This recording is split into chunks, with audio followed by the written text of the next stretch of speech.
Holiday hype for heroes, esports updates, and more community shows for you guys to check out. Hey guys, I'm Gillyweed with Heroes Hype, and I'm bringing you all that and more this week on Heroes Hype on Air.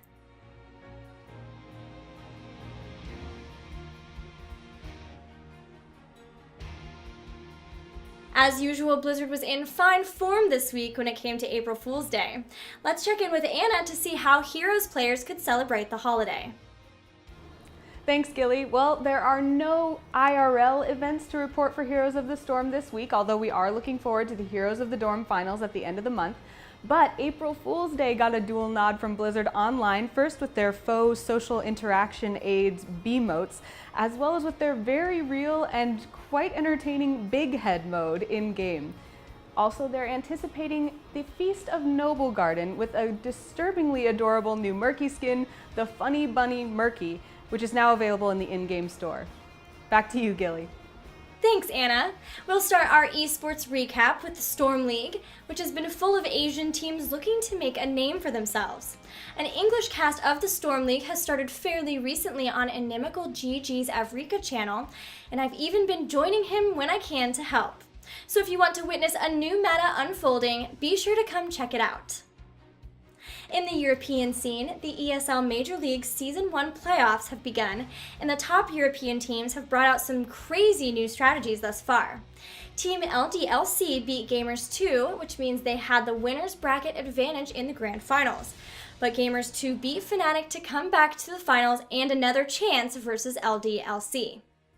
Heroes on Fire 2 is in full swing, gathering some lesser-known teams for a single elimination tournament, with rounds lasting all week to allow teams to play on their own time. Look forward to a best-of-7 finals once the bracket has been narrowed down. The Take TV Heroes Battle Monthly Final for March featured a host of great teams. Team Liquid and Team Tomorrow Big have once again found themselves squaring off in the finals. The two teams have been trading tournament wins back and forth for weeks, setting themselves up for quite a rivalry, and we look forward to the conclusion. The Gosu Cup Enter the Storm Qualifier 3 had over 32 teams looking to join Team Liquid and Team Tomorrow Big in the first Gosu Cup finals. Gamers 2 faced off against Fnatic in the finals, proving that it was no accident the two teams have made it to the ESL playoffs. Gamers 2 won, but both teams secured spots in the Gosu Cup. Finally, for the EU scene, the Zotac Cup monthly final for March continued the intense rivalry between Team Tomorrow Big and Team Liquid. This time, TTB emerged victorious with a 2-1 win in the finals. In the North American scene, the ESL Major League Season 1 playoffs was jam-packed with exciting matches featuring the top 4 North American teams. Nearly every set went to Game 5, and all of them are deserving of a viewing. But the honor of this week's hype match of the week goes to the grand final set between Tempo Storm and Cloud9 Maelstrom. I'm not even going to tell you who won here. You have to watch this series. Congrats to the winner and GG's to all competitors. I've once again had the honor of casting the Heroes Hype Amateur Series Week 6, this time with Messiah. The competition this week included some Heroes of the Dorm teams, but none could match the power of GOAT Gaming. The newly formed team marched straight to the finals to play against former champs Wild Growth, where they won in a 2-0 set. And finally, the Go for Heroes America's Cup number 17 featured many familiar faces from our amateur tournament, as well as a few ringers in the form of Evil Geniuses and Tornado.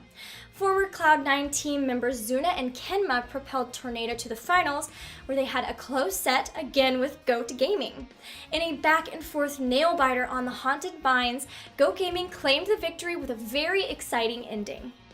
That's all the esports updates this week, so let's see what's happening in the community roundup. In the Heroes community, the big topic of conversation was, of course, last week's patch. Town Hall Heroes had Johnsy and Sheth on to talk about it, and Kent Eric Hagman joined Anna and me on Eye on the Storm to go over patch notes. And David Troy joined the Stormcast crew to discuss not only the patch, but our favorite fairy dragon, Brightwing, as well. There are also lots of awesome YouTube videos featuring killer plays this week, including Kendrick Swish's Epic Plays of the Week number 23, Burst's Heroes Random Moments episode 10, and Chu8's number 1 player killer, which is seriously hilarious. Well, guys, that's all the Heroes news for you this week. Be sure to follow Heroes Hype to get news throughout the week and updates on the amateur series. I'll leave you with this week's Play of the Week by Justin Gray Wellborn. I'm Gilly Reed, and I'll see you next week. But until then, I'll see you in the Nexus.